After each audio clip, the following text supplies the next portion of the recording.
unseren Kontinent. Claim to be fit for that fight. But shameful, illegal.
History is being made tonight. Welcome to the first ever European presidential debate with the leading candidates for the European Commission presidency. For the first time, we have the top 4 candidates presenting their views and their visions for Europe of the future. And they're presenting them here tonight in Maastricht, which is the birthplace of the euro, where the Maastricht Treaty led to the establishment of Europe's single currency.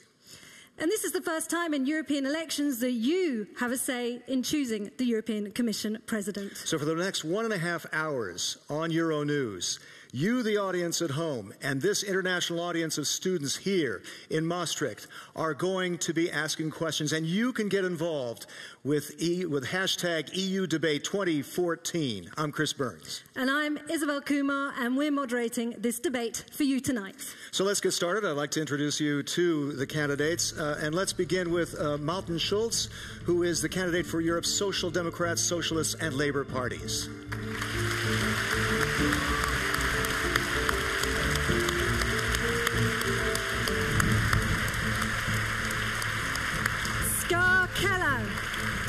KELLER is the candidate for the European Green Party.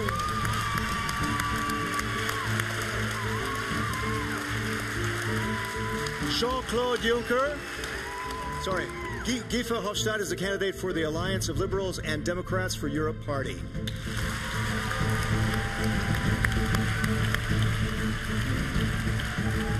And Jean-Claude Juncker is the candidate for the European People's Party.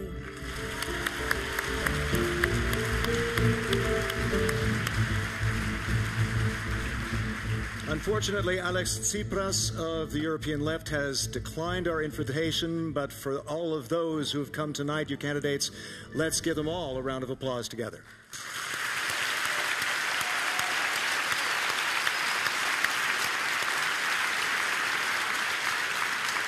Thank you. So for the next 90 minutes, we're going to have 3 main rounds of questions. We're going to look at Europe's economy, Euroscepticism, and foreign policy. All of our candidates will be given equal time to answer. So for the past few weeks, students have been sending, you students and others have been sending in your questions via the internet, and some of those questions will be asked directly to you, the candidates, by some of the students here, because which one of you or whoever becomes the president of the European Commission will have a great impact on the future of these youth here and those elsewhere in Europe. We're also following social media live using the hashtag EU Debate 2014. To tell us more about that, here's Mark Davis, Euronews' digital editor.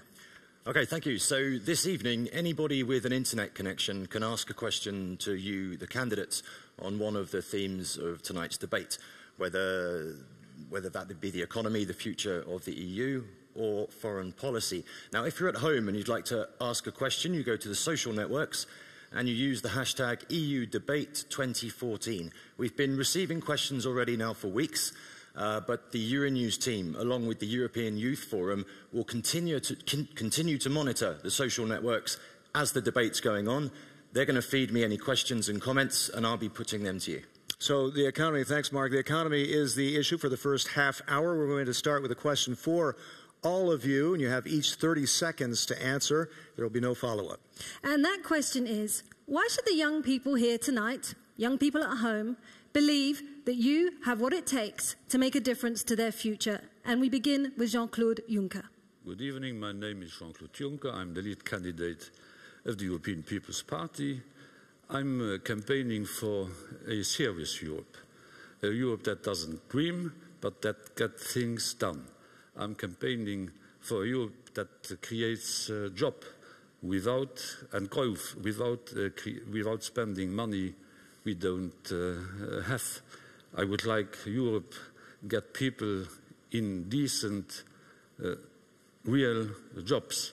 I'm campaigning for a Europe that is big on big issues like monetary union, economic and monetary union, like foreign affairs and small affairs. I'm fighting for a Europe that says no to all forms of extremism but stands up for its values. Okay, so we're going to have to be very strict on time, but Martin Schulz, what can you tell these guys? Speculants make billions of profits and don't pay taxes. And when they make billions of losses, the taxpayers have to pay for them. And that leads to one of the biggest crises of public budgets in the European Union, with enormous cuts. Cuts also, for example, in education, in research and development. And the result is that a whole generation in the European Union pays with their life chances for a crisis other people, irresponsible people, have caused. And I want to change Europe in another direction. They should not pay with their life chances for a crisis caused by other people. VERHOFSTAT. Well, I want to fix the economy and create new jobs for them. I think that is the priority, the only priority. Jobs, jobs, jobs for the next coming 5 years. But we need another Europe for that. This Europe has badly managed the European crisis and the Euro crisis. And we need essentially three things. Fix the economy, first thing, priority. Secondly, privacy, protecting privacy and civil liberties. And then three, you need a commission, but the real commission who is leading Europe and who is not a follower, like we have seen the last 5 years. And KELLER. I want to tell you that it's your choice in May. Do you want to have more of the old politics for the European Union? Or do you want to have some fresh ideas, some new imagination also where the European Union can go to? And we Greens, we offer a more democratic Europe, a Europe of social justice, a Europe that takes care of people's needs and social rights. That's the Europe that we offer, and you make the decision in May about all of our future. Okay, thank you. And as we've been discussing the economy being very important, youth unemployment is a very important factor of that. 25% across the European Union, 50% or more in some of the European Union members. We have a student here to ask about that. Johanna Nijman is in the audience to ask you a question on that subject. Johanna. Hello, I'm Johanna from the European Youth Forum. At this moment, there are 14 million young people in Europe not in employment, education or training. And many employers are using this crisis as an excuse to employ young people under degrading circumstances. What we want are quality jobs. And naturally, my question to you is, what can you do to create quality jobs for young people in Europe? Let's begin with Martin Schulz. You have 1 minute. Necessary is, first of all, the fight against this abuse of traineeships. I see that a lot of young, well-qualified young men and women is exploited by irresponsible behavior of enterprises to hire them for traineeship and to fire them after 6 months and to hire another one. This is a shame. Secondly, the biggest problem for those enterprises who create the most of jobs in the countries with the highest unemployment rate, Spain, for example, or Portugal, or Greece, is the credit crunch for middle and small enterprises. Middle and small enterprises create most of new jobs, startups, for example, but their biggest problem in the crisis in which we are is access to credit. And I would suggest a credit program for middle and small enterprises and those who employ. On the basis of a credit program led by the European Union, young people should have a privilege on the interest rates or on the reimbursement time, the duration of reimbursement. That creates growth in the segment of middle and small enterprises and employment for young, well-qualified people. So, VERHOFSTAT, that growth, How can we have that growth which is going to make a difference to unemployment figures with the status quo? Experts aren't saying there will be no growth. No, you need for qualified jobs, you need qualified growth, I should say. And qualified growth, that means a totally other strategy than the strategies that have been followed the last 5 years. The last 5 years, what we have seen is mainly European Council trying to fix the economy, but it didn't work.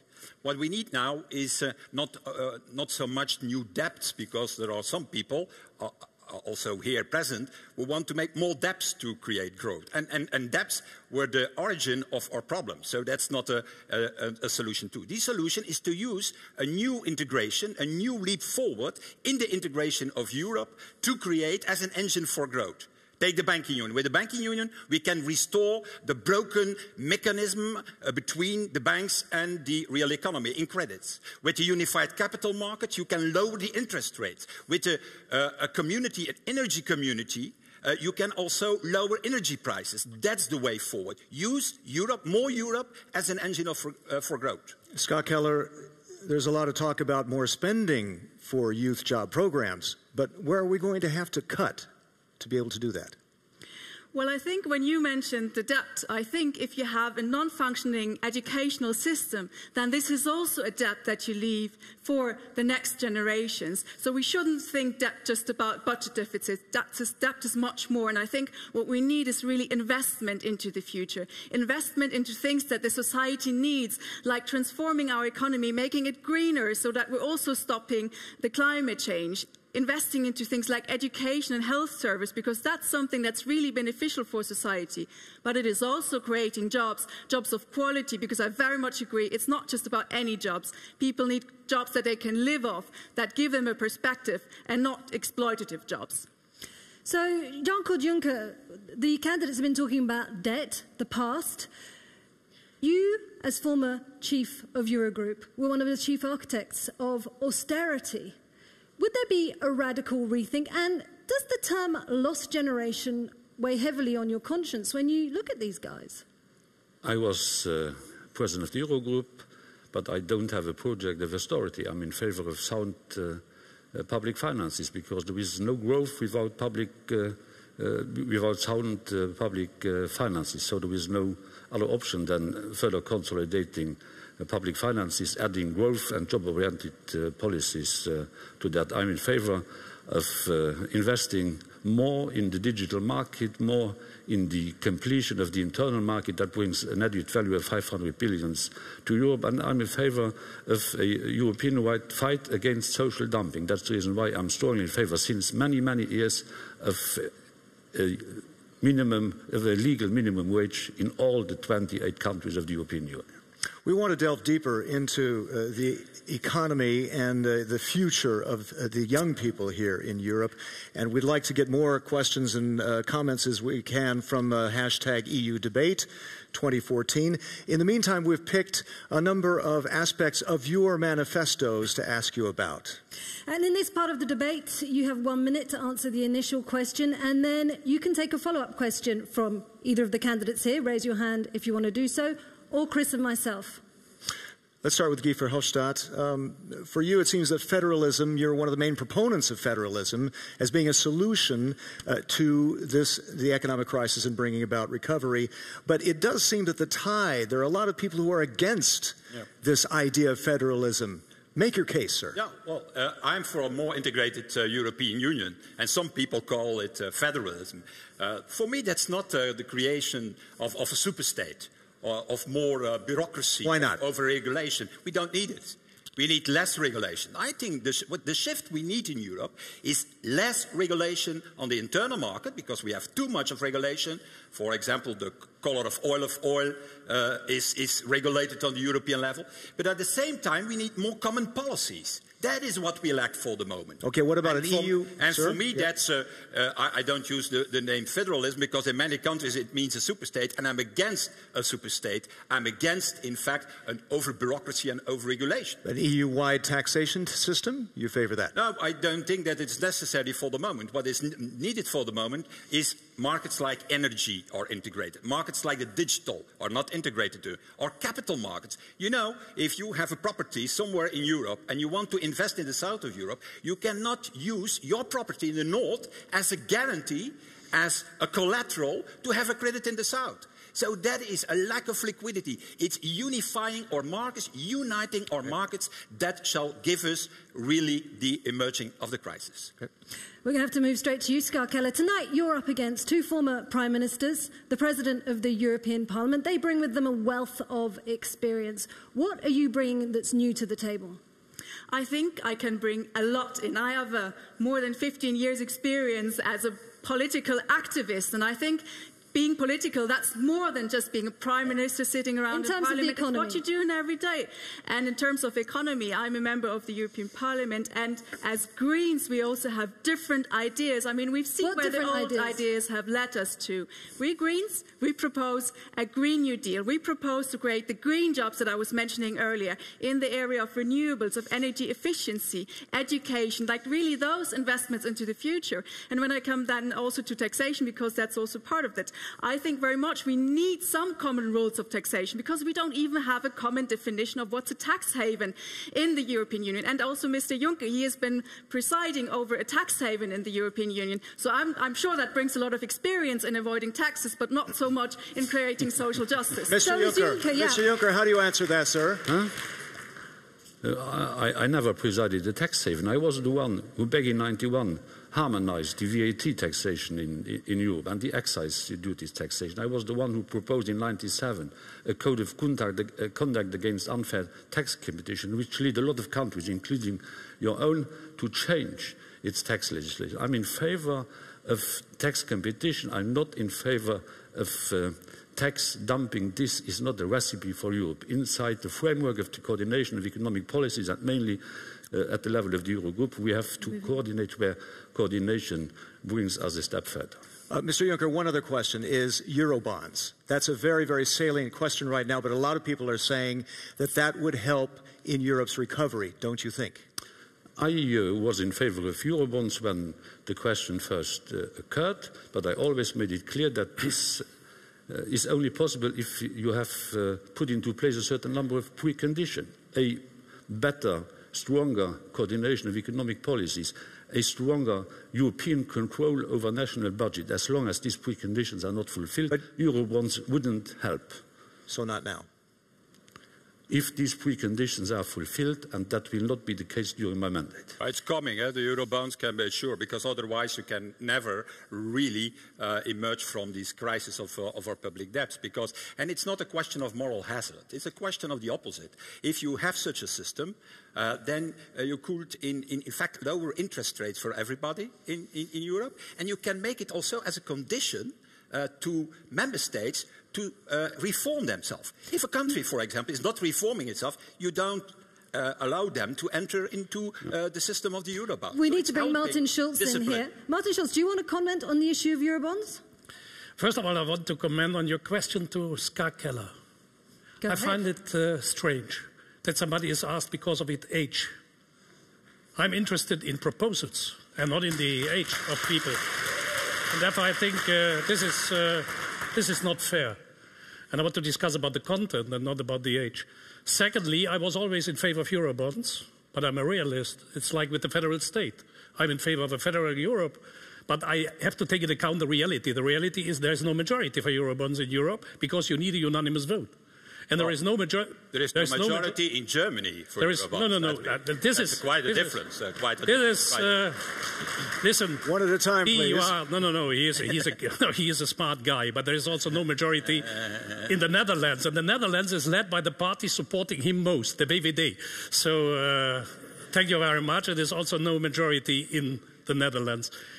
And it is the same with another question, the important question. We can discuss about treaty change. I'm absolutely interested to discuss in treaty change.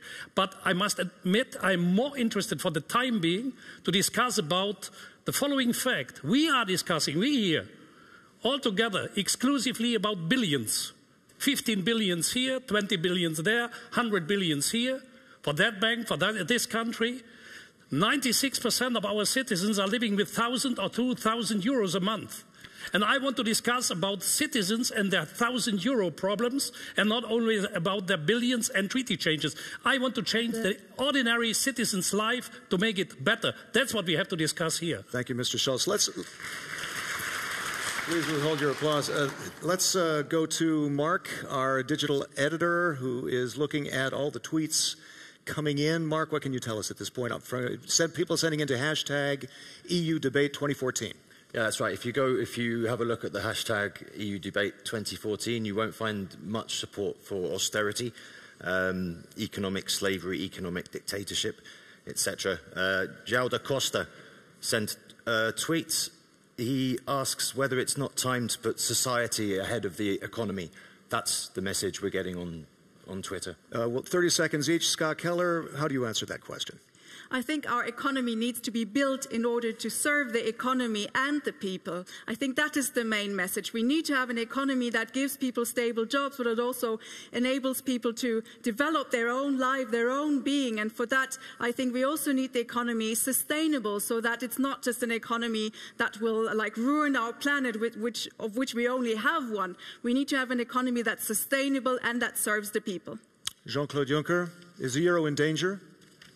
Is the euro in danger? I never understood that question. That's the reason why I didn't understand it right now, because we had no euro crisis, we had the debt crisis in several euro member states, and these countries are leaving the program, and they have to be congratulated and complimented for that. I do think that banks have to serve real economy, and that the real economy has to be supportive to the individual ambitions men and women in Europe have. And like Martin Schulz, I don't like this debate about billions, although it's important because one has to pay back the billions one is spending without having them. I'm in favor of supporting people earning 1,000 or 2,000 euros per month. That's the reason why, my father having been a steelworker, that I'm in favor of a minimum wage. It came late in several countries. It came late in several countries. Thank you, sir. Mr. Schulz, 30 seconds. First of all, I disagree that we have to congratulate the countries who are leaving the program. We have to support the people in the countries who paid a high price for it. Secondly, I want to make responsible for the debt crisis. You are right, those who created the debt crisis. And this is the banking system and the speculating sector. And that's once more, to regain trust of the society, we don't need, as Chancellor Merkel said, a market-conform democracy. We need market under democratic scrutiny and control. Mr. Verhofstadt, 30 seconds. Well, you have, first of all, to have a good working economy, because I hear here everybody saying, oh, we're going to spend more, we're going to give people more money. Well, I don't think that's the way to come out of the crisis. You need not to create new debts. With new debts, we shall never emerge from the crisis. The only way, you were saying that. You say, I want to give more money to the people, and that's happening in a number of countries. Take, for example, Italy. Last decision of the Italian government went in giving more money to people and making new debts. It's not that way. It's, like I said, by integrating our markets. And, we're going to have to stop you there, Mr. Verhofstadt. That's the only way. Sorry? We're going to have to stop you there, sorry. Nevertheless, I got a whole range of examples now to give to you about what. But we have a student waiting to ask a question. Okay. And as you know, this is an eagerly awaited debate. And many of the people here, people at home, want to know if you can follow through on all these pledges that you're making tonight. And we have student Sebastian Enning with us. Sebastian, go ahead. You have 1 minute to answer Sebastian's question. Thank you very much. Yeah, my question is to the candidates, how can you reassure us that you're capable of carrying out the economic proposals when the real decision power lies with the European Council and not with the Commission? Thank you. Jean-Claude Juncker, there's been controversy over this. Obviously, where does the real power lie? With the European Commission or the European Council, which represents heads of state and government? The real power is with the people, with the citizens, with the voters, who, because if you don't go to the polls, don't think that you can impose your political ideas. And the real power is with those who are sent by the European people to the various European institutions. But there is a power struggle between the European Council and the Commission. Madam, we are living in democracy, and it's quite normal that in a democracy institutions have different views views on different things. The real power has to be shifted from the exclusive competence of the European Council to other institutions, including the European Parliament and the European Commission. So we'll see about that. 2 days after this election, on May 25th is the election. May 27th is an informal meeting of the European Council, the EU 28 heads of state. What if they came up with the idea of having somebody else as the Commission President, Mr. Schulz? I want to answer to the question of the student and then to your question. You are right. The self-empowerment of the European Council, a little bit beside the treaty during the crisis, leads to a situation which is in my eyes not compatible with the treaty. That the Council, the European Council of Heads of State and Government, is even interfering in the details of lawmaking. I think whoever here on the podium will be the next president of the European Commission, he needs, and he should have, or she. Yeah, I said whoever. Whoever of us, she or we, man. We is a little bit difficult, I think. So, whoever, the young woman or the old man, 3 old men here, whoever of us should be the next president of the European Commission, needs, and that's what I'm running for, a sustainable qualified majority in the European Parliament with the initiative right of the European Commission to initiate measures about we are discussing here, and a sustainable majority in the first and second reading in the lawmaking process. You can rebalance the power. Good. And to your, I answer now to your question. But we're out of time, sadly. I'm so sorry. We're going to have to go straight to Guy Verhofstadt. Unfortunately, you we're miss a tight on chance. time. I wanted to answer to your question, but if you want to listen to me, go ahead. Guy Verhofstadt, polls. Well, there is a radical shift needed, I think. In between the institutions. It's now the European Council, and they have badly managed this crisis the last 5 years. And you need, again, a president of the Commission who has the vision for the future and who is leading this European Commission, and who is using the right of initiative really to put proposals and legislative package on the table of the Council. And not what they are doing now, what Minister Barroso is doing now. First he phones to Paris, then to Berlin. In fact, it's the opposite. It's first Berlin and then to Paris. And only when he has a green light of both, then he takes an initiative. Far too little and far too late. We need, again, a European government, a European Commission that has the lead, like it was in the time of Delors. He got the lead, and that is what we have to repeat. Scott Keller. Your comment on that, and also, if you could quickly comment on, perhaps might be concern that green issues, environmental issues, are taking a back seat in this campaign. Well, in my campaign, certainly not. Ecological issues are very much on the front seat of this tandem bike that we're talking about there. And, but I agree, it's a big problem that the Council's taking up so much of the power. I've been in so many negotiations on migration policy. We'll talk about that later. But I had even convinced the Conservative Party to agree on some human rights safeguards in migration policy. And then we have the Council sitting there saying, nah, human rights, that's not important, migration policy. We're all about security. And then in the end, when the outcome is there, then I get questioned as a parliamentarian about the outcome. Whereas the Council sitting in back rooms, like deciding something among themselves, where it's not really clear which country, which government had which position. And that we need to bring out into the open. We need to be transparent about which government proposed which way and which was against human rights and which was for austerity and which opposed this. And that we need to do. Parliament is already fairly transparent, but we need to make sure that the Council is not taking over too much of the decision-making. Okay. Are green issues being forgotten? And in a nutshell? Green issues are not being forgotten. I think it would be a mistake to forget them. Unfortunately, though, you're right. The current Commission has completely forgotten about it. I mean, let's look at the climate targets. No, I'm sure Commissioner Hedegaard has going to have ambitious plans, but then Barroso had indeed first called Berlin and France and then decided, oh, well, let's not do at all any sort of climate target. What we proposed was a license to pollute, nothing else, and that's not a climate target that will lead us anywhere. We can't put a question to Mr. Schulz that we have to answer about is it possible somebody outside the candidates? I tell you, that is unthinkable. That should be the end of the European democracy if the European Council, after this electoral debates, And this election should take somebody outside. Then it should be really a little game. So yeah, you participate in the election, but at the end it's somebody outside. Okay, we're gonna. That was the question to Mr. Schulz. Okay, up next, we're going to be looking at the issue of Euroscepticism. Yeah, thank you very much. Okay, Thank you very much that Guy Verhofstadt answers to my questions. Thank you very much. Very nice. Okay, so we're going to have to stop you there. I'm sorry. Show some cooperation in the future. Ladies and gentlemen, we have to stop you there.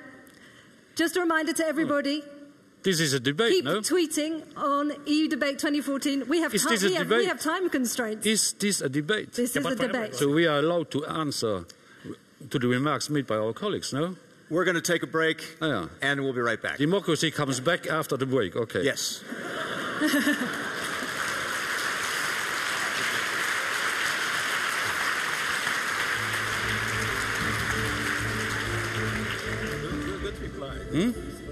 We'll have to we'll get him to answer.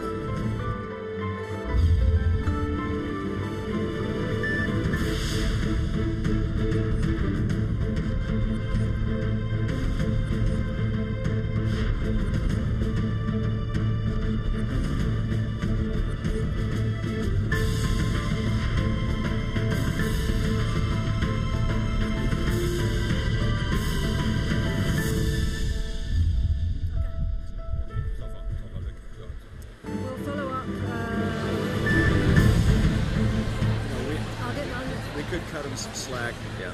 Yes. Go. This is the first, ladies and gentlemen. Keep it down. We're starting again. We're back for the second round. This is the first European presidential debate with the 4 top candidates for the European Commission, and it's on Euronews.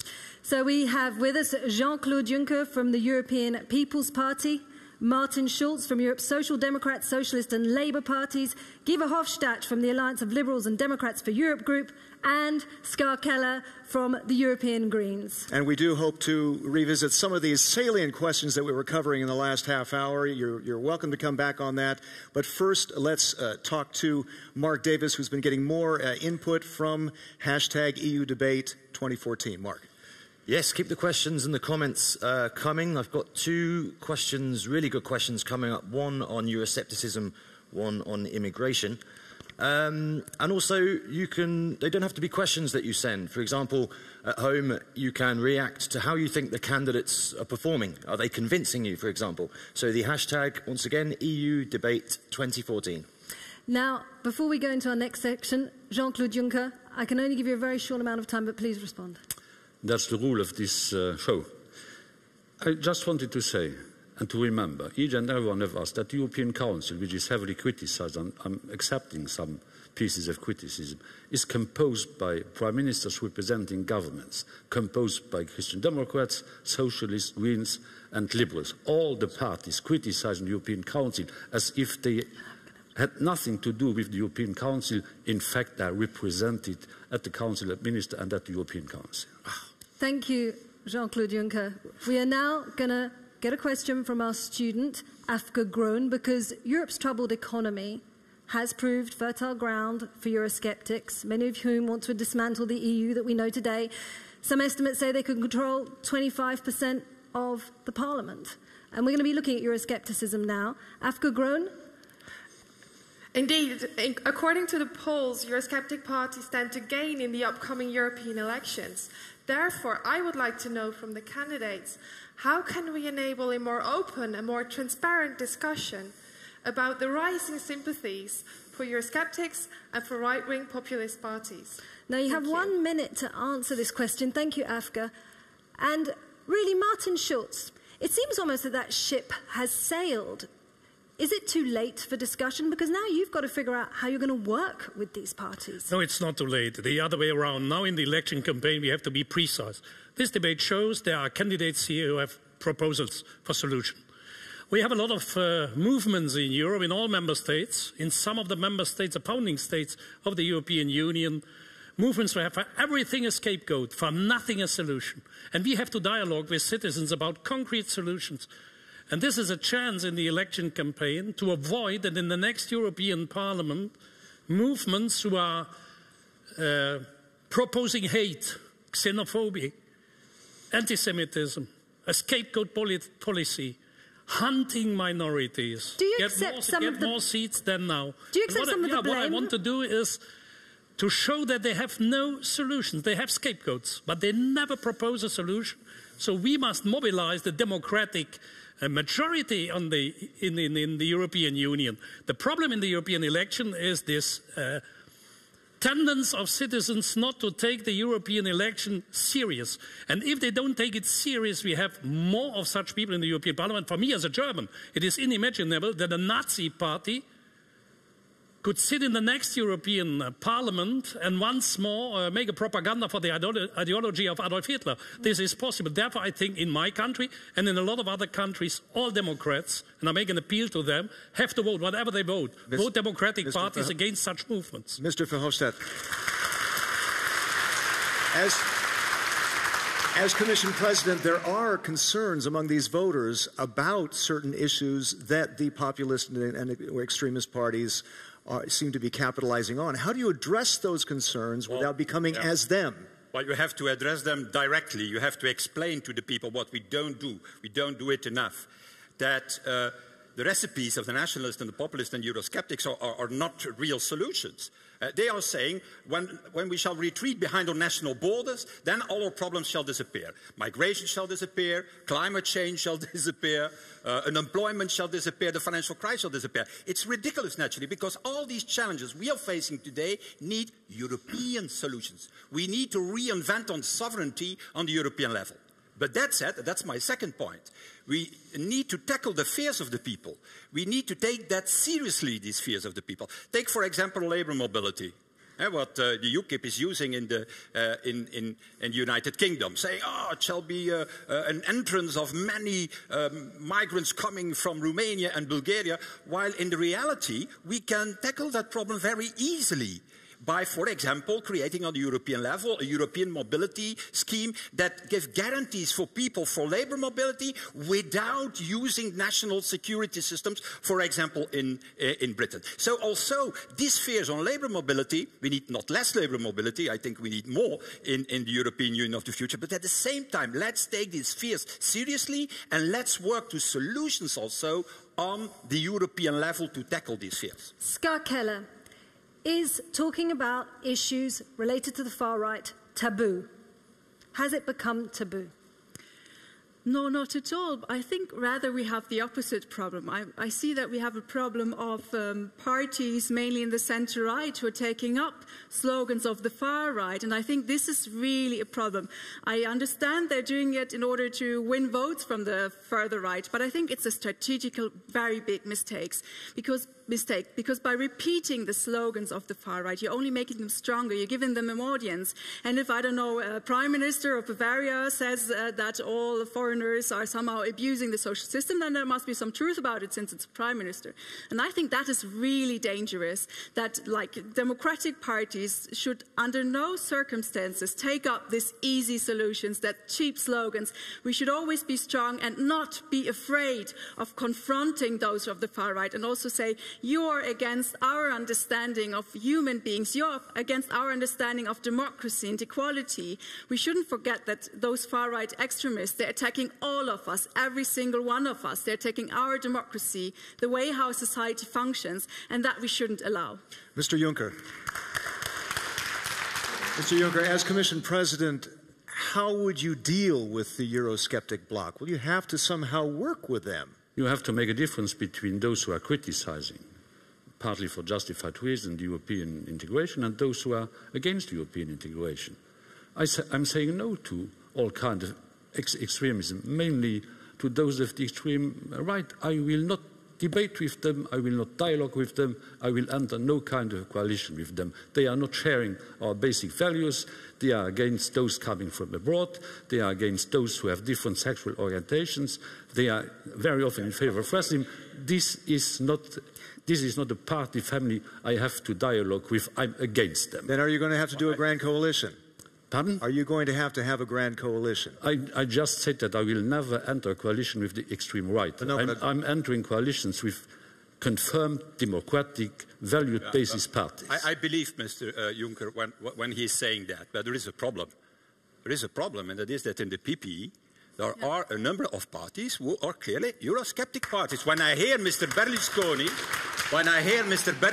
what he said again 2 days ago on Germany, then I'm saying that is not very serious. This is a real Eurosceptic. Mr. Berlusconi wants to go out of the euro, for example, and says that the euro is a failure and that we need another, a local currency. And there is not only Mr. Berlusconi, there is Mr. Orban, who is changing the constitution every 5 minutes when he needs to be re-elected. All these people are in the PPE. It's time also, Jean-Claude, that you make your choice in this and not continue with these people anymore. I think Scott Keller wants to make a comment. Yeah. Also on this, because not only do we have people who are more or less Eurosceptic in the PPE, but we also have people who are voting consistently against women's rights, against the rights of homosexuals, against the right of transgender people. And I think if you're saying you're for the rights of same-sex couples, for instance, then you also have to make that point in the European People's Party, because that's the party that's supporting you. I think it's only fair that we have... Yeah, I think so. That you be able to respond, Mr. Juncker. In fact, that's exactly what I'm doing.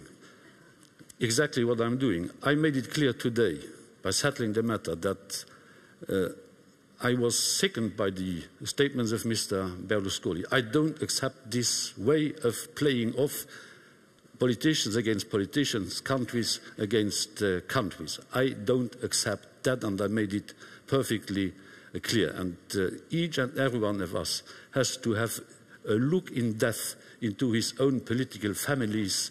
Ours are more numerous than yours, that's true. So we have sometimes curious guys around the table. But when it comes to principles, I have to say that I'm a man of principle and I'm a man of value. I'm not accepting this kind of statements. He's continuing in your group. That's the point. We have to move on. We really do have to move on. We are going to continue discussing Euroscepticism. Martin Schulz, if you have a comment to make it very fast, if you possibly could. No, then go ahead. Okay. We're going to move to the next section where we're going to be looking more at Euroscepticism. And I've got a question for you, Guy Verhofstadt, because we're 60 years from the birth of the European project. And it seems now that these European elections are a referendum. Are you in or are you out for Europe? Yeah, it becomes more and more a referendum, and we have now to have a clear yes, not only to the European Union, but to a different type of European Union. Because let's be honest, you can certainly understand Euroscepticism in a number of countries where there is an unemployment rate going up to 50% when we are talking about youth unemployment.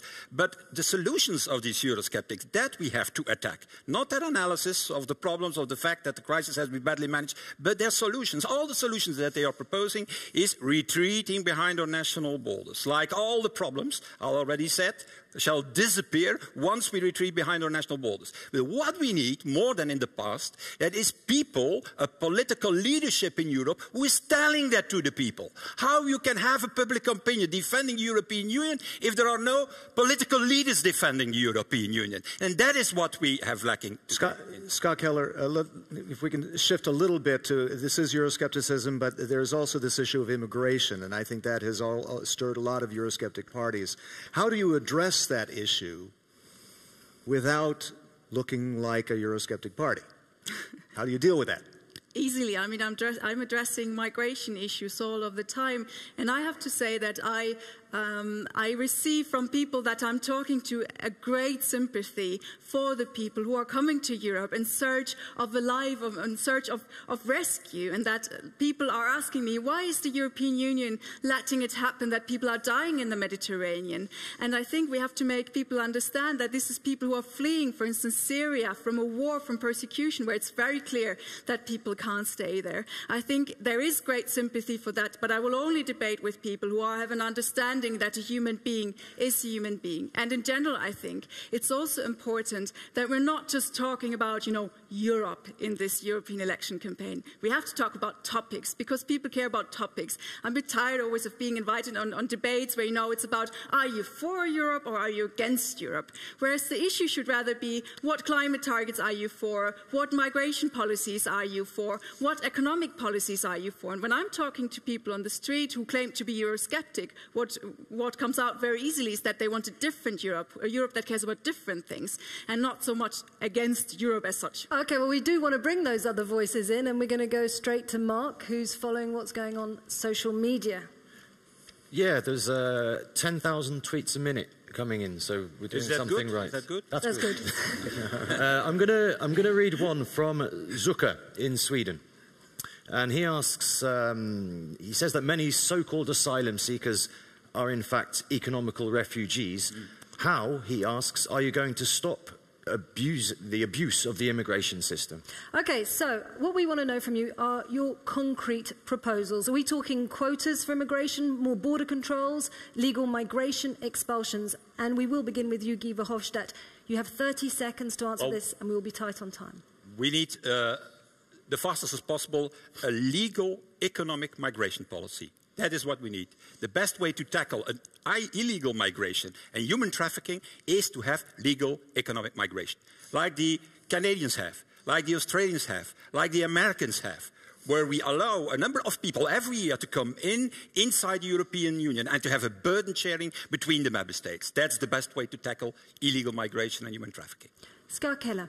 Well, I just wouldn't call people a burden. I think it's a responsibility sharing, and I agree on the legal migration, which needs to be transparent and everything, but we also need to think about asylum seekers. And you can't say this one Syrian refugee is just too much, because people are fleeing from war. They have to save their lives. They're not coming for fun. They're not coming because they think, maybe Europe, whatever. And you have to remember, of the global refugees, only approximately 9% come to Europe. And if you look at the Syrian refugees, there's 1 million Syrian refugees now in Lebanon, which only has a population of 4 million, whereas Europe has only let in around 12,500 refugees. 1 million in Lebanon, 12,500 in the European Union. I think we can do more. Jean-Claude Juncker, your solutions to this? I'm not in favor of opening the floodgates, because we cannot accept on our territory all the misery of the world. But those who are asylum seekers, even those who are economic refugees, because there are reasons to be economic refugees, have to be accepted on our territory. But we have to organize in a better way the inner-European solidarity, mainly when it comes, for example, to return programs. There are countries who are spending a lot of money in order to finance return programs, and other countries are not participating in that cost. It's our problem, and immigration, by the way, is a great chance, but because in the next decades we need a lot of immigration. Martin Schulz. First of all, I want to start by refusing this term economic refugee. Never somebody has explained to me what is an economic refugee. Are the Europeans who are going to the United States and immigrating there economic refugees? Yeah. So this is the first point. Secondly, all big immigration areas of the world, the United States, Canada, the Latin American countries, Australia, New Zealand, where there is a continuous European immigration, have immigration rules. What we need is a clear protection of political refugees. What we need is a temporary protection for people who are leaving their regions for temporary time. You mentioned the Syrian refugees. We had in the 80s the Lebanese, for example, here, who went after the civil war was finished back to Lebanon. I think a lot of Syrians want to get back, then the civil war is hopefully soon finished. And then we need a legal immigration in Europe and a system of legal immigration to which all the 28 member states contribute. And then you have instead to push people in the hand, by hopelessness, in the hand of criminal gangs, a chance for citizens legally to come to Europe. This is what we need, and should I become the President of the European Commission, this is one of my first initiatives. Okay, now this... We'll remember. Let's shift a bit. This disaffection with Europe is not only among a lot of Eurosceptics, but among average voters. In the last election, the last European elections in 2009, there was 43% turnout among European voters. That's extremely low. Scott Keller, you've been an activist since your early teens. How do you deal with that? How do you get people to go and cast their votes? Well, it's a lot about talking to people, going to where people are and talking to them on the streets and the marketplaces, but also not just talking. It's also about listening. And I think a lot of times people, they have very concrete proposals, ideas or criticisms as well. And I think then it's important not just to go around like waving the pro-European flag and saying who's the most for EU and who's against, but it's about tackling those criticisms and talking about issues and asking also people, what do you want? And a lot of times people say, hey, why isn't Europe taking care of my pension rights, about my income rights, etc.? And I think we should tackle those issues more and not just go around saying, hey, are you for EU or against? Jean-Claude Juncker, recent polls show that less than 1 in 3 European citizens express trust in the EU. If we're looking at these young people here with us tonight, do you feel you identify enough with their problems to be able to engage with them and make a change to this lack of trust? I do think that we have to explain in a better way what Europe is about, and we have to describe the problems we can see appearing at the horizon. The European continent is the smallest continent. We are losing economic weight by comparison to what the emerging countries will represent in the next coming decades, and we are losing in demographic terms. 20% of the world population was European at the beginning of the 20th century. At the end of this century, we will be 4% Europeans out of 10 billion people. And these things have to be brought together. Now the moment is there to reunite Europe where it has to be reunited and to strengthen Europe where it has to be strengthened, because a stand-alone philosophy and a stand-alone policy being put into place by member states will lead to no kind of success. We have to stick together. Martin Schulz, we're talking about trying to inspire voters to go cast their ballots. Do we need a political pop star of sorts as the head of the Commission to inspire people to want to vote? The feeling of a lot of people, this is not my first election campaign, is that their vote doesn't matter.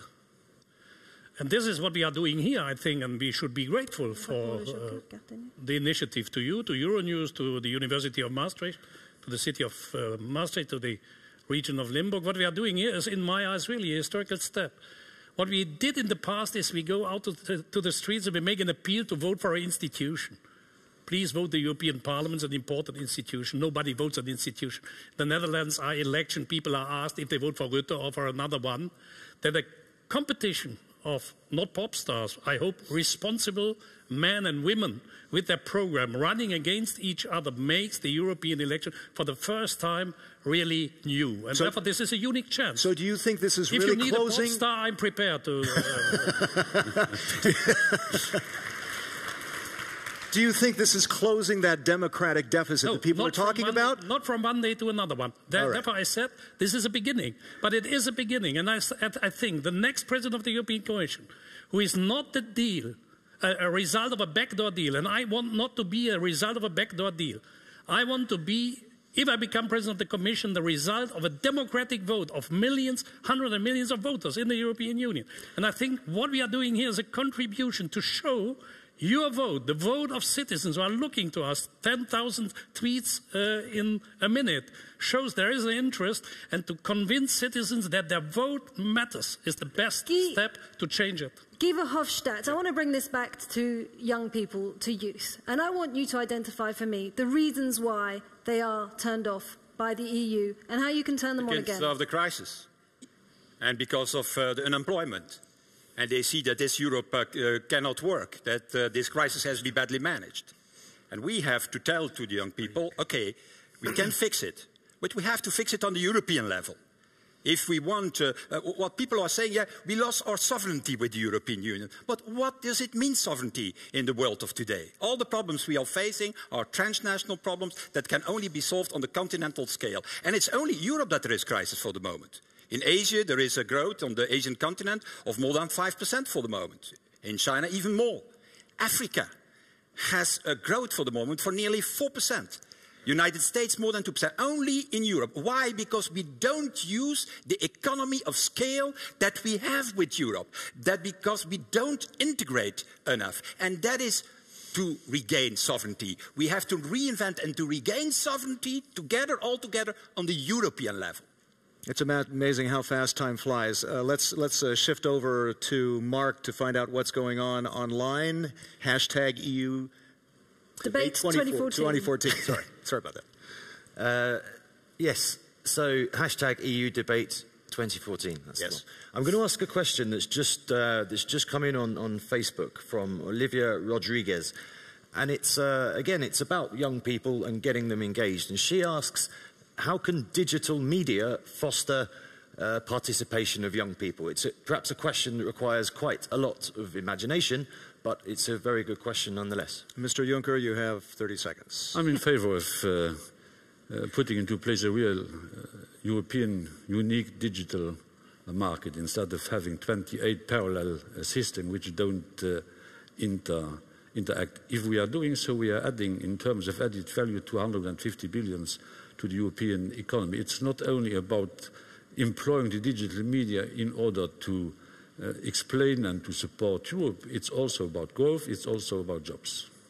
Mr. Schulz. I think the social media and the digital infrastructure existing in Europe worldwide, but in Europe especially, can change a lot. We should not forget that the Arab Spring was the result of the use of new instruments of dialogue and political messages. Therefore, I think this is a unique chance, and therefore we should invest more in the digital agenda. Mr. Verhofstadt. Well, we need the fastest as possible unified digital market and telecom market. We don't have it. Use your mobile, you go here from Maastricht to Tongeren, near in Belgium, and for 10 kilometers you cannot use your mobile. That's the only market where there are still national borders. And so we need the fastest possible to do it, because Google, Facebook, Twitter, all American companies. We don't have even European ones. And the fastest as possible create a unified digital market. We did it already. Nelly Cruz, in fact, lowered the roaming fees. Well, we have to go further in that direction. Otherwise, we shall lose the battle for the future. Ms. Keller.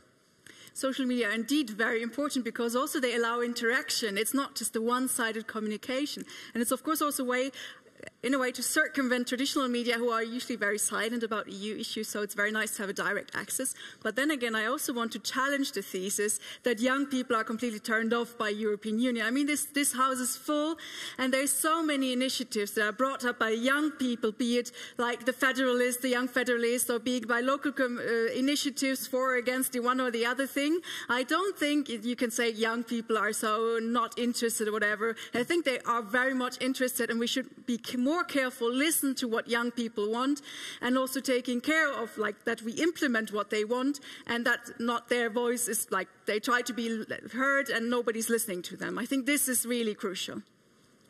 We can come back to one issue that has been raised, privacy on the internet. Good. We need as fast as possible also a European regulation on this. Because what happened with the Americans, what happened with NSA, it's not only because Mrs. Merkel's phone is captured by the Americans that there is a problem. It's because of the citizens for the moment have no privacy on it. So for me, a digital agenda goes along with a full protection, even the right to be forgotten on the internet. That's also a fundamental right that we have to defend. This is not... We're going to, gentlemen, I agree. We need to wrap it up. We're going to be addressing this issue in the next half an hour, okay. But perhaps, quick comment. I agree entirely with him on which is concerning the protection of individual data, but it is a step further necessary. We are today, on which is concerning digital agenda, completely dependent from United States companies. The question is, are we able to create a known European digital market with own European companies? And that's a question of investment and competition within the European market. Unify everything. We have in Europe a competition procedure for every shoe shop who has not a concurrent and he is considered as a monopolist. Google has a monopoly in Europe entirely, and nobody is discussing about that. Therefore, I think the instrument of competition in that case is a very important one. But we don't even manage to have a European data protection law because, I mean, even though our Green Rapporteur has proposed a great piece of work, but then the member states are currently blocking it. Yeah, but the Parliament did his work. We have said no to SWIFT. We have said no to ACTA. So we did our work, and we have to continue that. It's not because the member states are saying, no, we cannot deal with this. That is like that. The Parliament has the power in any international agreement to say no. Ladies and gentlemen, we have to not repeat. Please, we've got to wrap up this next half hour. We're going to come back on that issue after this. Now, after wait the a minute. break. We should not repeat a mistake. We here should not repeat a mistake which is really a damage to the European Union. When European institutions have an achievement, the governments of the member states claim it for them. And if there is a failure, it is always Europe. Exactly. This repeat, we should not repeat it here. The European institution fought a lot, and the responsibility is in the member states. Absolutely. And I'm not prepared to accept that the success is national and the failure is Mr. always Schulz. European. Exactly. We've got to take a break now. We've got to take a break. We've covered the economy. We've covered Euroscepticism. We're going to foreign policy. That's among the issues. We'll be back on that. Foreign policy on data?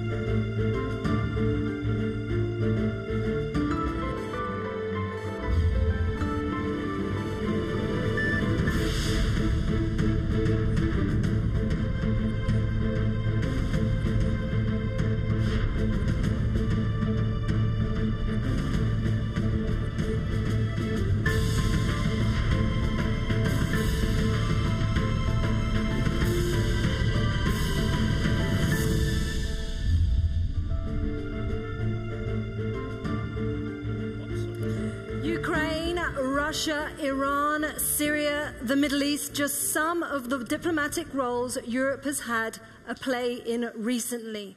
But ultimately, what influence does Europe have? And that's what we want to assess with you and how you would like to shape Europe's foreign policy role in the future. The candidates for the European Commission are Jean-Claude Juncker from the European People's Party, Martin Schulz from the European Social Democrats, Socialists and Labour parties, Guy Verhofstadt from the Alliance of Liberals and Democrats for Europe Party, and KELLER from the European Green Party. Now, when it comes to foreign policy, the crisis in Ukraine is top of our agenda. I know there's a lot of social media activity on that. Mark? Yeah, Ukraine has provoked a lot of sentiment on both sides. Really, we've got comments saying that that Europe has been meddling, and we've got comments saying that Europe hasn't been doing anything. But the consensus is that the EU's response has been inadequate. Now, I'm going to ask two people's questions in one. George Thompson asks if you see any mistakes in the EU's position regarding Ukraine and what you'd have done differently.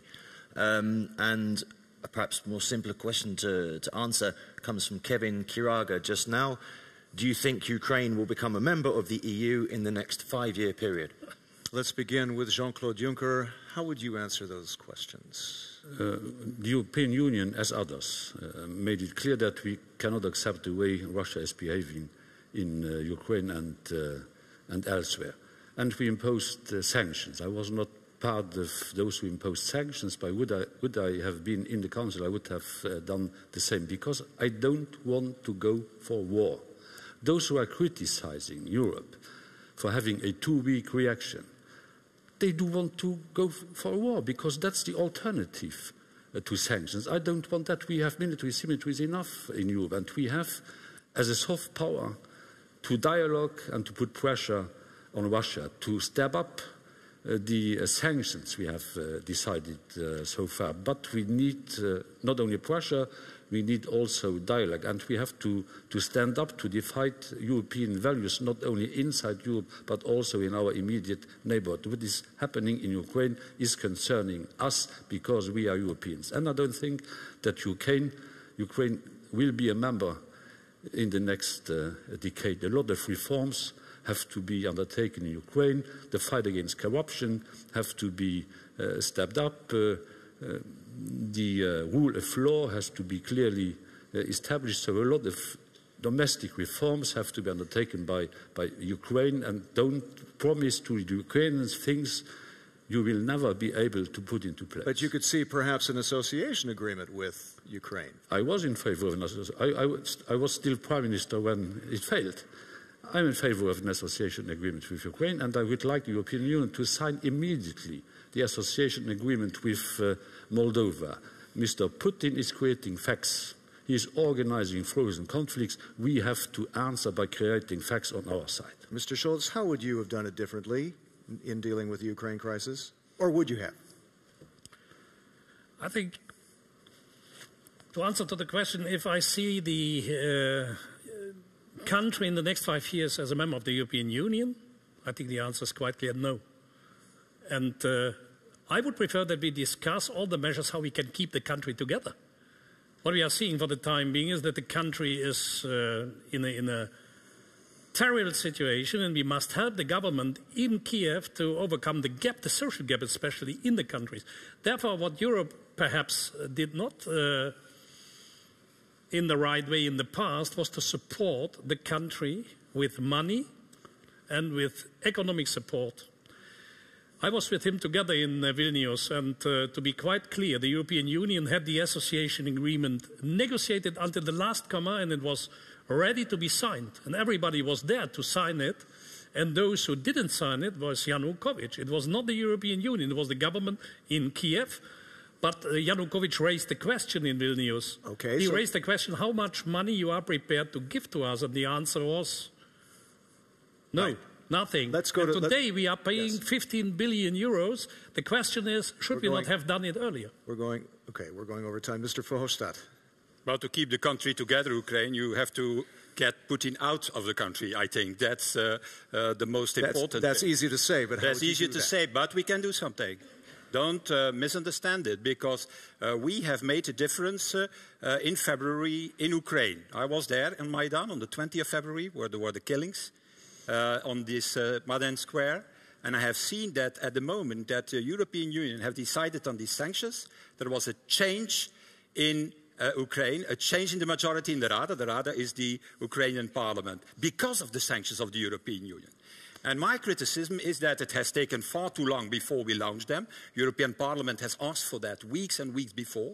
And my second point is that we need to go further in that, because Putin shall not stop if he sees a weak European Union who is not capable to launch, I am not saying economic sanctions, but at least personal sanctions against the entourage of the people around Putin. We're doing that already. No, we're not doing. The Americans, for example, are tackling also the oligarchs. We have not the guts to tackle the oligarchs for the moment, and that is what we need to do. Okay, Scott Keller, we got to allot you a little bit more time because you do merit a little bit more time.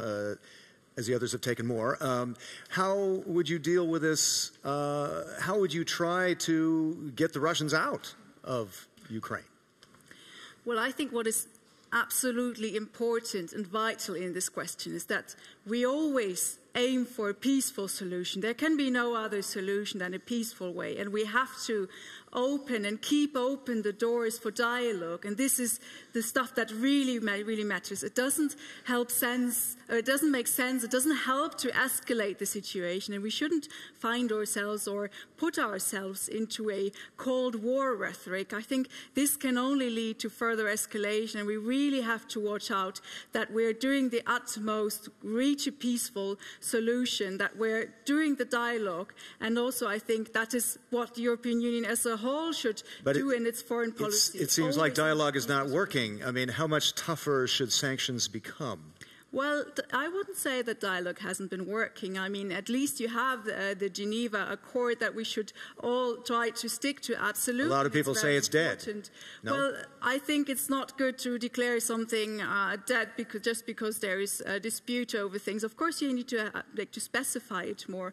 But I think it's important that we're not come with like easy, quick solutions one other way. But I mean, this is a matter of war and peace, and I think we should all keep calm and think about really what we're doing. And sanctions, yes, it's also important that the European Union makes a very clear signal that we do not accept the Russian action in Ukraine, in the Crimea, absolutely. And there have been sanctions opposed. And yes, you can of course argue how far you should go in those. Fine. And it's very, today there was just another talk about putting more people on the list. And we've been also supporting that. But again, it needs to be, I don't think it should be a competition like who demands most sanctions. Yep. We should aim for dialogue and a peaceful solution. We are going to continue discussing this, but what has been highlighted was the fact that the EU's foreign policy strategy can be highly sensitive. This could be blamed for igniting the conflict. Some would say that. I would like now to speak to Martin Schulz and ask you, what would you like to see Russia do in terms of diffusing this? I share the view of Ska Keller that we should run for diplomatic solutions. And my experience is all diplomatic steps, all attempts to find diplomatic solution starts always with the same question. Have we shared interests? Are there interests which are so important that they could bring us together and are so important for both sides that they reduce the conflict? And this is what I would like to discuss with the Russians. What are your interests? My feeling is that on the long run, the Russian Federation has no interest in a deeper conflict with the European Union. They have an interest to sell their energy, to get money, to invest the money in the country, and the investment in the country are in 95% investments coming from the European Union, in which our economy is interested in. Therefore, I raise the question, beside the question of sanctions, to show to a veto power of the Security Council you cannot break the international rules. We should nevertheless in parallel look. If there are shared interests about, we can discuss. I think it's naive to think that. No, this is not naive. No, this I think not that's naive. Sorry, one at a time. For the translators, please. No, Guy, this sounds we're always... We're translating in 13 languages, nice. gentlemen. Please, one at a time. 1 minute. It sounds always very nice. Maybe I can explain why I find it No, please, stop. This is a nice word. This is not working because we need to translate. Right? Mr. VERHOFSTADT, you've got the floor. Yeah, thank you. Yeah, but then please, I want to answer. Then I want to answer to later. Yeah, no, not later. I want to ask to. This is naive. If he. But can I explain why? Yeah, and then I want to answer. This is the only thing I want to say to him. I think it's naive to think that without sanctions and broadening the sanctions, we can stop Putin. It's not against the Russians, because you asked the question how we get the Russians out. It's not necessary to get the Russians out. There are Russian-speaking people living in Ukraine, and that's normal. Also inside the European Union, and maybe we have a little bit better to defend it. It's about Putin, who is an autocratic leader. We don't want democracy in his country, and there is for the moment a movement, Navalny, the whole democratic movement, Parnas, Yabloko, who is fighting against Putin inside Russia, because also the Russians deserve a democratic system. And that's the reason we have to stop Putin today. Okay, very quickly, Mr. Schulz, but very quickly. Please. And then I can reply if it is not. Okay, that's not a debate then. Because we need to go to Mr. I think Juncker. we should respect fundamental rules. If I'm in favor of sanctions, and ask here only to reflect about, in addition to sanction, diplomatic steps and diplomatic solutions. And I'm then criticized as naive. I find this not justified. This is necessary, not naive. Okay, we'd like to bring in Ska Keller and Jean-Claude Juncker, because you do have equal time and they are behind on time. We'll begin with Ska Keller. And I'd like to talk about energy here, because this has really highlighted the fact that we depend on Russian energy. We're in trouble. Well, yes, energy, indeed. I mean, I absolutely think that we should restrict our energy dependency from Russia. So we have to look at the resources that we have in the European Union. And what resources do we have? We have the sun. We have wind. We have all those renewable energies that we can use. And I can claim, we've been saying for ages, we should invest more in the renewable energy. And we could be much further in this and in energy efficiency if we had done more, if the Socialists and the Conservatives hadn't reduced the European Union budget exactly for investing in renewable energy. At the moment, Ska Keller, we're going to achieve 20% of European energy renewables by 2020. That's not going to be enough. Only 20% of Europe's energy, if we reach the 2020 target, is going to be renewable energy. What do we do in the meantime? Well, put higher targets, more ambitious targets. That's what we've been fighting for. Because 20% indeed is ridiculous. We can do much, much more. I'm from a region that is already being able to supply itself, its private households, by renewable energy. So I think Europe can do much, much better on this. But for this, we also need ambitious climate targets. And there the Commission President again comes into play. So maybe we can have a discussion also about But would you be, climate in the targets. short term, would you be willing to consider other energy forms? Well, what we are saying is that for a transition, indeed, you need for instance, gas power plants, but we also have gas in European Union, and we need to invest now into replacing those and really going for renewable energies. I mean, there are studies, not necessarily Green Party studies, also other people who are saying you can have 100% renewables by 2050, but we need to start going now, and I think now is the decisions that we need to take, and I think it's a shame that the European Union budget, exactly in this research, and also support for small and medium enterprises exactly in the areas of renewables and energy efficiency has been reduced by my dear colleagues here. Mr. Juncker, do you think that it is because the European Union has not been aggressive enough about alternative fuels and energies that we're in this predicament now? I'm of the opinion that energy efficiency and renewables are of paramount importance.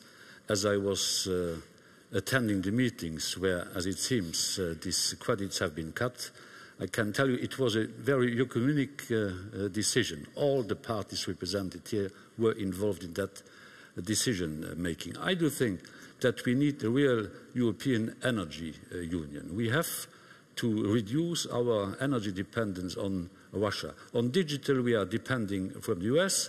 On oil and gas, we are depending on Russia. We have to change this, and we have to organize in a different way the energy supply in Europe. And if gas is too costly when it comes from the east, we have to reverse and to pump gas from the west to the east, and we have to work on that. It's a matter of urgency, because I will never accept that gas will be cut off for ordinary people in poorer countries. We are for weeks and for weeks without having the European Union react. Now there's the leaders of France and Poland recently came out with a letter saying that we really do need a real European energy policy. Yeah. People have been calling for that for a long time. That's in 2006 already that we decided that. What does that mean to you? Does that mean more nuclear? Does it mean more fracking? What does it mean? I'm neither in favor of nuclear nor in favor of fracking, because I do think that this leads to environmental problems we cannot afford. That's a wrong way.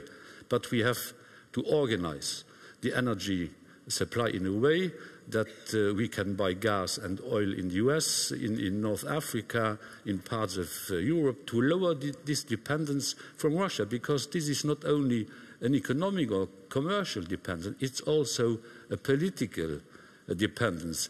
Putin is testing Europe, and our sound reaction has to be that we are trying to organize our energy supply in a different way in order to escape to this power of blackmailing Mr. Putin has. We've got to move on. I'm sorry, we've got to move on because we do want to bring in another student, and this is their debate tonight. And we're going to go back to the EU's foreign policy role and how decisive that is, because with a three-headed union, the Council, the Parliament and the Commission, it's at times difficult to know who's in command. And that is a question that's Angel Slachter, who's in the audience, has a question related to that. Angel, go ahead. And I would like to apologise to you, but you'll only have 30 seconds to answer this because we are tight on time. Thank you. It's Angel Slachter. My question to you candidates is related to the fact that there's this growing perception that the EU is considered like a soft coalition of states with no effective power to influence at the top level. So how would you deal with that? Thank you very much. So I'm going to start with you, VERHOFSTAT, and I'm sorry, you're only going to have about 20 seconds to answer because there's a lot of time here for the other candidates. Well, I think to start immediately, I think one of the first priorities we have is to create and come back to an initial idea of the 50s, the European defense community. If we want to have a little bit of power worldwide to defend our interests, to have a common foreign policy, we have to create a common instrument. And I think European defense is key in that. The fastest as possible, not against NATO. It can be the European pillar of NATO, but only when we create this, then we are able to have a common foreign policy instead of the 28 different voices we got the last year on a number of important issues. Now on U.S.-EU relations, Scott Keller, it seems as though that the NSA spy scandal has really shaken the trust between these two allies. Do you think the U.S. has adequately addressed this issue of privacy now? Not at all.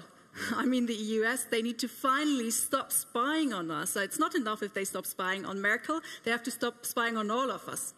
And I think foreign policy, indeed, that's much more than defense. And then when you say EU should defend, it's like defend its I got only 20 seconds, so I wanted to talk about more than that. But you said you want to defend EU interests in the world. And there I can only say caution. Big part of the foreign policy, that's also development policy. And I think we should not defend European big business industry in developing countries, not in India, not in Latin America, not in other Asian countries. Big part of EU foreign policy should be that we listen to developing countries, to people who are living there, and also engage in debates to how we can improve things together, how we can create a global, a global unity also, and bring people forward and not try to put our entrepreneurial interest into other countries. For instance, when it comes to raw materials, there we always want to import raw materials from poor countries and thereby making them even poorer. And I think that's not in my interest, at least as a European. Jean-Claude Juncker, you have some time to catch up, so you'll have time to develop your thoughts. And I would like to go back to the issue of the spy scandal and the EU-US trade deal. Has that been jeopardized by the US trade deal? Because that's a priority for you. By the spy scandal, right? By the spy scandal. Before coming to that issue, I would like to come back to a point Mrs. Keller made. We are a soft power as European Union. As I said earlier on, I don't want Europeans to go to war a third time inside a framework of one century. But if we are a soft power, we have to use the instruments of a soft power. Soft power is, by the way, a strength, not the countries sending soldiers abroad are strong countries. Strong countries are those who with peaceful means are trying to get the world a better place to live in. And if we want to bring the world to a situation where people can live in better conditions, we have to increase aid development, not to cut it. Many governments of the European Union, including those led by socialists and by liberals, are reducing their aid development. When I was a prime minister, I was increasing the Luxembourgish aid development to 1% of the national income. Of all the countries, Europeans and the members of the G7 did the same, the world would be by far in a better situation, and the asylum seekers and the so-called economic refugees would see their problems resolved there where these problems are occurring. Can we go back to the US spy scandal and the trade deal? I don't think that the US administration reacted in an adequate way to the request of the European Union, and when discussing free trade agreements and other international treaties and arrangements with the US, we have to come back to that scandal. The scandal remains and the appropriate reaction is not there. Okay, Mr. Schulz, this spy scandal did, in some people believe it did jeopardize these EU-US trade talks, which could, if reached, could create jobs and create more growth. But going to that, talking about those trade negotiations themselves, do you think, would you be prepared to compromise more stringent European regulations on food, on environment, to clinch a trade deal, or would you not? Would you jettison this trade deal over that? I think the spy scandal made a damage to the European-US relation, created a lot of mistrust, and insofar jeopardized quite clear the negotiations. Trade between the biggest economic democratic areas of the world is not a bad idea, but those who believe that we are prepared as Europeans to allow that it is used as an instrument, as a tool to reduce our ecological, our social, our individual rights standards, they are wrong. With me, this is not feasible. And by the way, therefore, I'm absolutely in favor to publish the mandate. I want to know about what the European Union is negotiating with the United States. Jean-Claude Juncker, are you willing to do that? Pardon? Are you willing to publish the same mandate? I don't know anything about the mandate. I'd like to know. But regarding this trade deal, though, would you be willing to compromise on these regulations on the environment? No.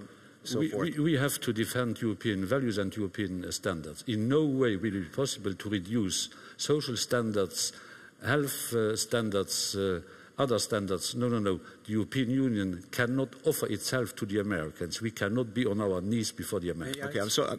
Very quickly. Well, I think that the free trade agreement is only possible at the end, after long negotiations, if there is a clear protection of privacy and of all our data. That has been the ultimate goal that we have to reach. Scott Keller, privacy in the very quickly, Scott Keller. Well, then it's surprising that all of your groups in the European Parliament have voted for a resolution that would give support to the Council starting the negotiations. By the way, the mandate has been leaked, so you can find it in the internet. And all of you have also agreed to, all the groups have also agreed to give investors the right to sue governments and the European Union as such, and I think this is not acceptable. Simply not true. I'm so sorry. There are so many other issues we'd like to cover, but we are reaching. I'm so sorry. We're reaching the end of this broadcast. I'd like to invite each of you to deliver your closing remarks. There is some common ground amongst you, but of course there are differences. There are personal differences. There are political differences. We'd like to hear from each of you why someone, these students here and those watching right now, should vote for you. 15 seconds. Let's begin with Jean-Claude Juncker. Martin Schulz. No, I want to know. 15 seconds? Sorry. We begin with Jean-Claude Juncker. Jean-Claude Juncker. You have 1 minute, but Martin Schulz, you have a little bit less. Yeah. Oh, a little bit less? 40 seconds. 40 seconds. Mr. Juncker, you have about 1 minute, Mr. Juncker. So, perhaps if I won't use my total amount of time, I'll give you 3 seconds. Thank you very much. There is already an agreement between you both. That's news here this evening. That's news. Time's ticking, guys. Let's go. I'm not. Mr. Juncker. I'm not naive, Guy. Mr. Juncker, please. He had already more time we have, but as he wanted absolutely to make that final remark, its final remarks can't be closed. Mr. Juncker, I would like to say that I would like to unite and to reunite Europe. I'm strongly against drawing new division lines throughout Europe. We had division lines enough. I'm against this European atmosphere dividing Europe into the north and the south. We have to reunite Europe. We have to focus on the main objectives of policy making, not discussing, as we were doing a too long time tonight, relations between institutions. People are not interested in institutions, they are interested in solutions, and so we have to address concrete achievements we have to deliver, and that's mainly growth, that's mainly jobs, and that's sound fiscal consolidation, and that means that we have to further develop the social dimension of the internal market and of the monetary union. Martin Schulz, brief closing remarks, please. I want to be the President of the European Commission as a result of a democratic vote of citizens in Europe and not as a result of a debate behind closed doors between heads of states and government. And as a President of the Commission, I want to give back to the Europeans justice and fairness, and to show that European institutions are there to care about their individual interests as ordinary citizens. I want a Europe of citizens and not a Europe of banks and speculants. Guy Verhofstadt. Well, I think what we need is a new leadership in Europe. A new leadership that is breaking away from the old recipes of the conservatives and socialists. Conservatives were mainly defending the status quo, and socialists would think that with new debts they can emerge from the crisis, what is simply the origin of the crisis. And we need for that a new leadership who is elaborating a vision for the future. And also in my commission, I want to make a commitment that it should be half women there, because we didn't talk about the gender equality inside it. That's in any way an engagement of my side. Scott Keller, your closing remarks, please. I think you've seen this evening that there is great differences also among the political groups, even though I'm not sure how you, Mr. Juncker, will cope with your political group, because you've been raising some very different ideas tonight, which is very interesting to see. Nevertheless, we Greens, we want to propose a Europe that cares about the people, that is not a Europe only of the single market, that is not a Europe of the big business, but it's a Europe that cares about the social rights of people, and that also gives a voice to people, to young people, to old people, to people from the margins and to people from the core. I think it's very important that we can all make our voices heard, that we decide together what sort of future we want for this European Union, that we decide together in which direction we will go, that we're not leaving it to people in some back doors and some whatever grey suits, sorry, no offense, and that we decide together about which way we want to go, that we imagine a different Europe, a Europe where we all have a space and where we all have a say, and that we make this Europe together. Thank you very much. Guy Verhofstadt, the time counters are catching up. You actually do have about 30 seconds more to even up your time. 30 seconds. 30 seconds more? Yes. It's a new debate that starts. Well, in any way, I think that what we need to understand is that instead of the old recipes we have used the last 5 years, let's try a new Europe. A Europe that is integrating more. I want to mention one name for that, Jacques Delors. The former, he's my example. Socialist. For the next 5 years. well, all right. Great. Oh. Ladies and gentlemen, that's great. Thank you very much. We really have to wrap up, sir. A social democrat who was in love with Belgium.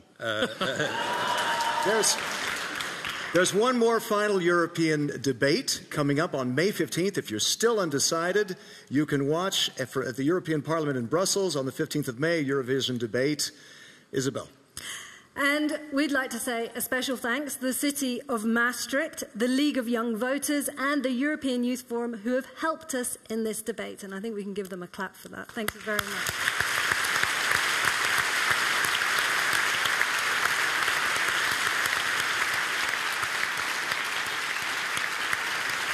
And please also join us in giving a big hand to all of the candidates who are here tonight, starting with Jean-Claude Juncker.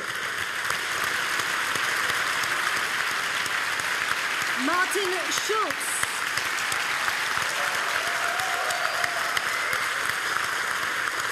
Guy Verhofstadt. And Ska Keller. And thank you very much to the audiences of Euronews at home and the audience here tonight. Let's give a big hand to you as well.